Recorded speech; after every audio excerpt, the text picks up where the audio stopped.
everyone. I'm Becky Yang. I'm a venture partner for the fund, now called Everywhere Ventures. We're an early stage seed fund made up of founders and operators.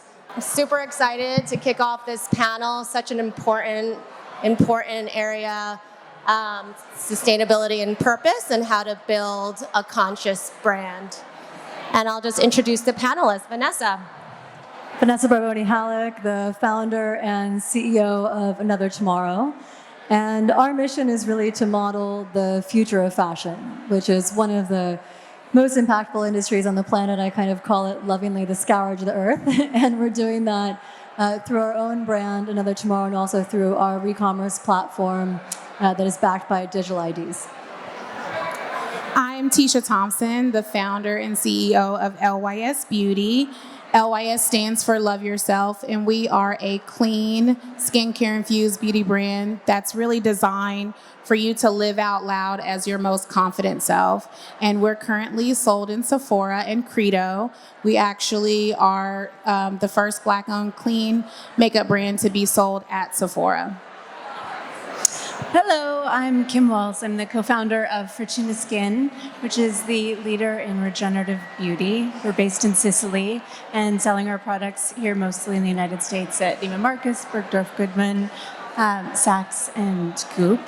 And my career started at about the age of 5. My father founded a company called Epicurean, where I grew up putting stickers on jars, which turned into formulating, which turned into about 20 years studying biochemistry, nutrition, and skincare. And Furtuna Skin is very much a culmination of the work in green regenerative beauty. Hi, my name is Donda Mullis. I'm the co-founder and CMO of Raw Sugar Living. Raw Sugar is an aspirational personal care brand that was an early disruptor in the marketplace and setting out to make clean, healthy living more accessible for all. My true belief is that everyone has the right to feel beautiful and love the skin we're in. And at that time, 7 years ago when the company was founded, naturals was the big hoo-ha, right? But it wasn't inclusive if you couldn't afford it. So my goal was to make clean, healthy living accessible. Target was our first launch partner, exclusive for many years. We've now branched out to over 30,000 doors nationwide, so you can find us in most retailers. But my motto as a company is 2 things: lead with love and give love back. And we've donated over 16 million bars of soap and clean essentials to people in need, including supporting international causes, Eco Soap Bank, and Water for All, to, again, clean, healthy living for all people. Wow.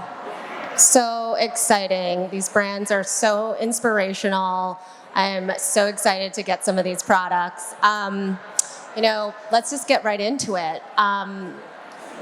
Many of you have had different journeys into starting your brands and making them conscious from the start. I'd love to hear about your journeys as a founder and also creating these powerhouse, sustainable, conscious brands. I guess I'll take that one first. So I spent most of my career in finance at Morgan Stanley in emerging markets, and ESG was always a deep passion of mine, as was really problem solving at the intersection of different disciplines. And so I decided to basically bring my expertise to the fore to build Another Tomorrow, because on a sabbatical, as I was looking through various different industries and how they were throwing off all these negative externalities, what really shocked me was fashion. And it was not just the magnitude of the problem, it was actually the complexity of the problem, and the fact that the level of risk in the system, the very kind of broken economic nature of the model was what was drawing out all of these major negative outcomes. And I thought that sourcing is definitely a part of the solution, and we sort of take farm to table to farm to closet. We forget that clothing is actually largely an agricultural product. But that's not where it ends. And so we really wanted to think about how the whole vision for the business model could change, from just-in-time manufacturing to leveraging technology for digitalization that would fuel transparency, authentication for circular economy. And I just became obsessed and really wanted to bring something into the world and to the industry that would serve the customer where they are today and serve the industry for where we think that they're ultimately going. So it's been an awesome journey. Awesome. How about you, Tisha? Yeah, so I actually started off as a makeup artist in the industry almost 20 years ago.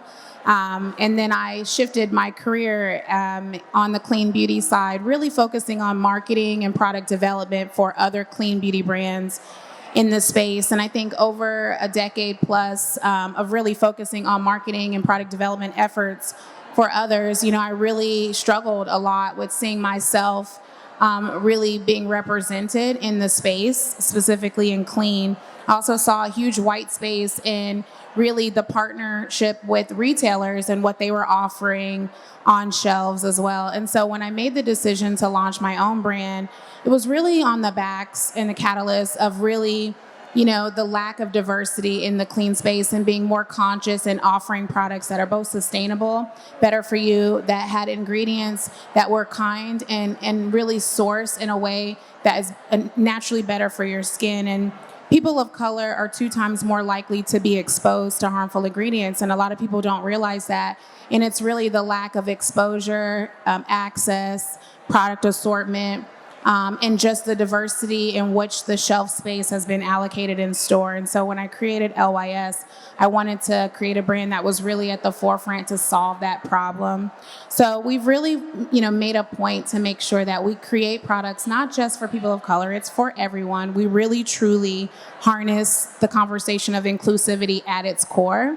But we want to make sure that that community is absolutely represented both in the testing, the product development, the formulation of the brand, and making sure that we use products that really work best for everyone and everyone's a part of the conversation. I created Love Yourself because of this lack of representation, right? This struggle that I, really faced in a community within beauty where I didn't feel like a part of it. I didn't feel seen. I didn't feel loved. And so I wanted to create Love Yourself so everyone had that identity. I truly believe when it comes to beauty, clean beauty, conscious beauty, everyone should be a part of the conversation.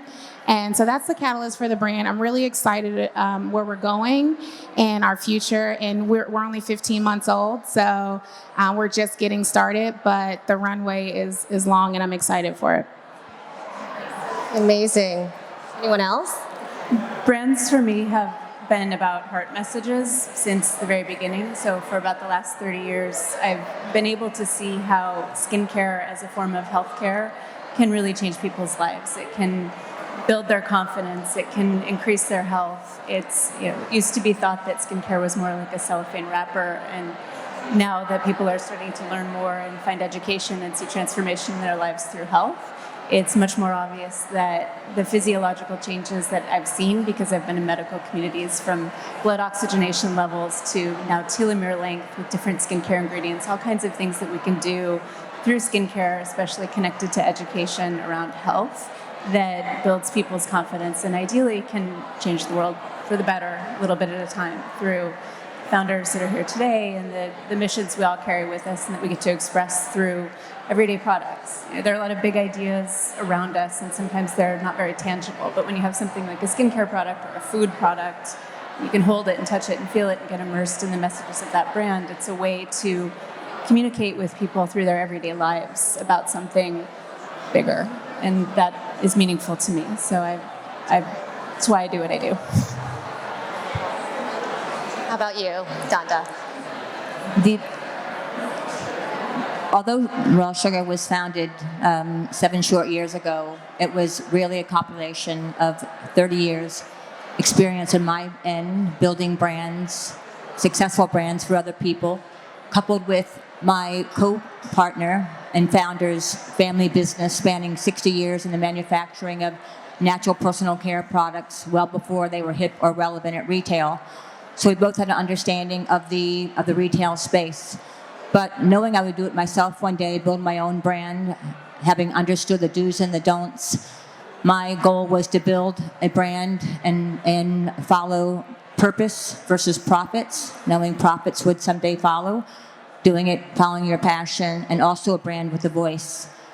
So our purpose was again, clean products affordably that felt premium, never speaking value, but people could actually buy, feel good about using and smelling. We're known for our efficacious ingredients, clean all the way along, and again, affordable by all. And secondly, our voice, which is really about self-love and more love and kindness to each other. And in fact, the name Raw Sugar means that we have to all go through our personal journeys, the real raw stuff, until we get to the sugar on the other side. And that experience as a founder, having gone through some crazy stuff, but standing out tall along the way, is my story. And still more than excited to create the products we do and have them in the hands of now millions of consumers that can now afford them. That's fantastic. Everyone has had such interesting journeys and backgrounds to starting your companies. Thank you so much for sharing. 87% of consumers want to shop consciously. Are you seeing that? Is that a reality?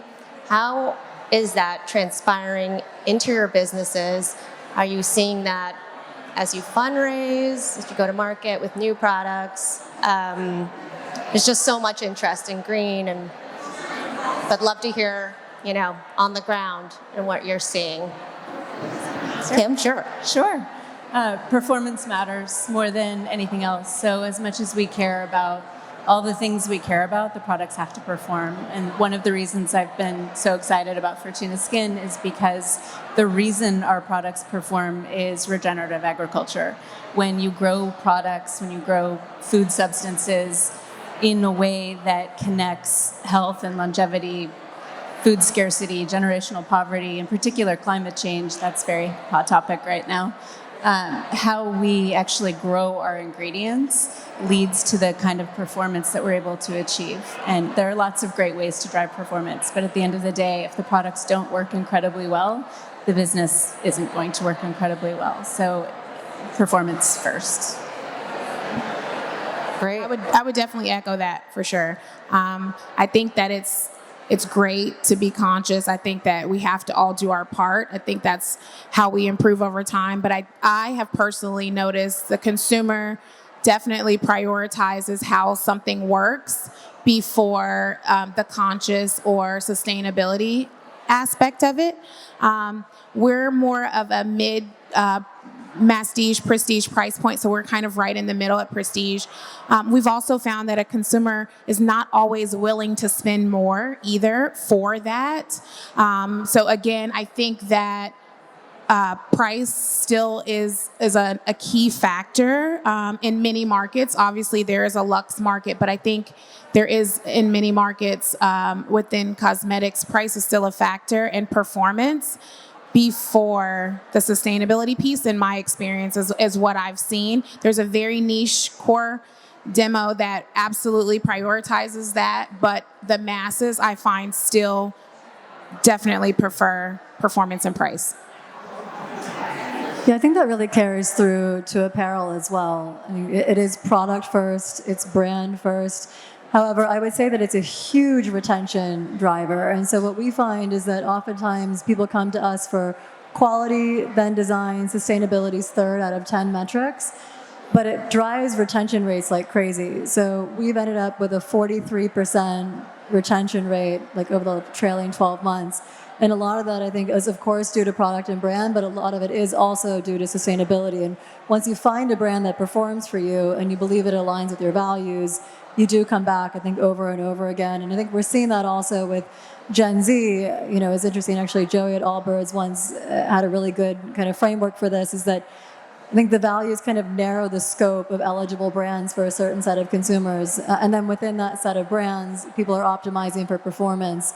I think one of the reasons why resale and fashion has had such a massive tailwind is that it's actually less expensive. And so you're taking price off the table, and you can actually buy sustainably at a lower price point. It's a big reason why we focus a lot on access to quality. Great point. That's a perfect segue into the next question. Product before sustainability. I mean, product is everything. I know both of you have touched on that.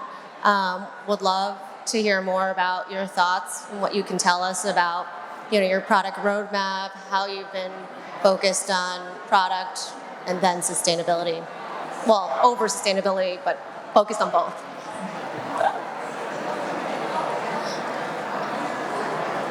All right, I guess I'm going to take this again.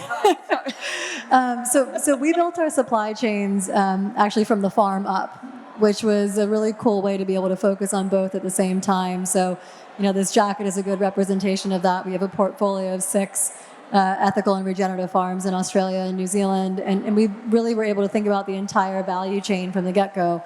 But there was an obsessive focus on product and really perfecting that product and creating a core range that we could really replicate, and then addressing the potential bottlenecks to scale right off the bat. And that really meant building partnerships at every single level of the supply chain. I think what that did just naturally is the world's not your oyster. We can't reinvent the wheel every single season. We don't want to, but even if we did, that would be a true limiting factor. And so I think by constraining the number of things that you do really, really well, you can really focus on both of those two in parallel, but the product has to be phenomenal. Donda? We have a motto that we live by in our company, which is good marketing can convince somebody to buy a brand once. Good product can keep them coming back. So for us, we're always trying to do a little bit better. We're listening to our consumer, which is tells us exactly what they want. And our consumers are the catalyst for our product innovation, really trying to give them more of what they want and each time doing it better, more efficaciously. So our roadmap is our consumer. When the consumer knows you understand them, you've got a consumer for life. So we are brand first, people first, products first.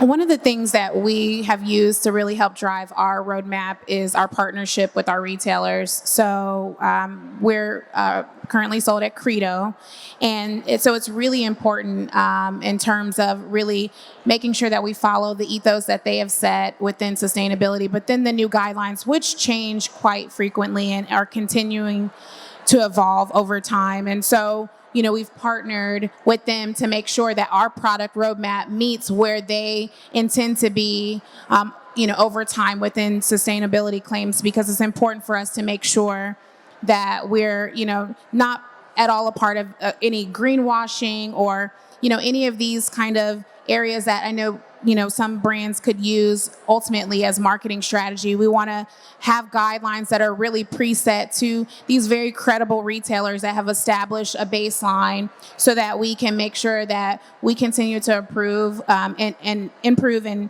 really go where they go. So we're working on different certifications and all of these elements that, allow us to make sure that we are, doing the very best in terms of both conscious ingredient sourcing as well as packaging that will keep us compliant within our retailers. It's fantastic. You mentioned greenwashing. That's my next question. I mean, it's something that's not new. It's something that's been around for a really long time. In terms of going deeper in the industry now, how are you seeing changes in greenwashing? And I would say transparency is important.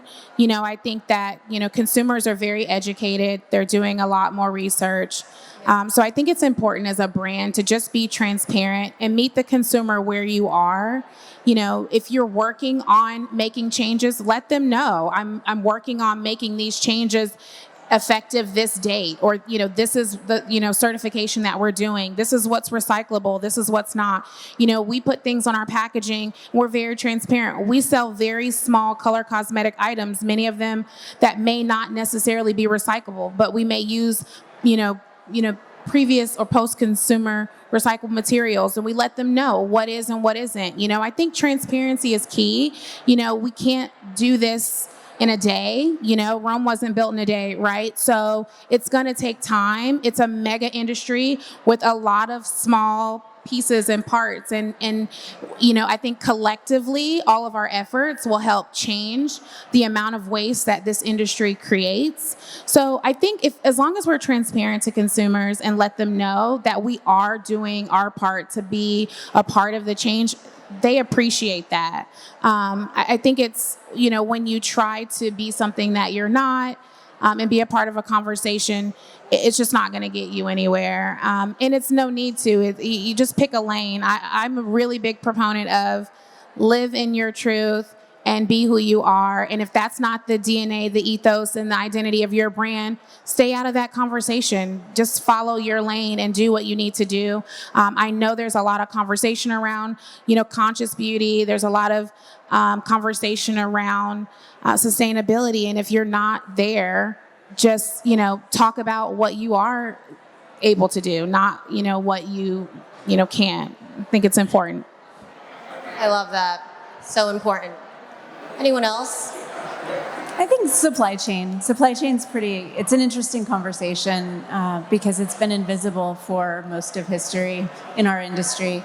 So with Furtuna Skin, these ingredients are grown on an 800-acre estate in Sicily, and it's owned by the company's family. So we have the ability to show how these ingredients are grown, how they're processed, the zero waste pieces of it. And by bringing more visibility to supply chain and those invisible pieces, hopefully we can encourage other companies and consumers to start asking more questions. It's not just what's on the surface, but how do you peel back that onion and really be conscious about your choices in more ways than one? Such great points. The IPCC reports are super daunting. I mean, we have so much to do. Any last words for the audience on what we can all do to do our part and, move the needle a little? I can just keep going. You won. On that one.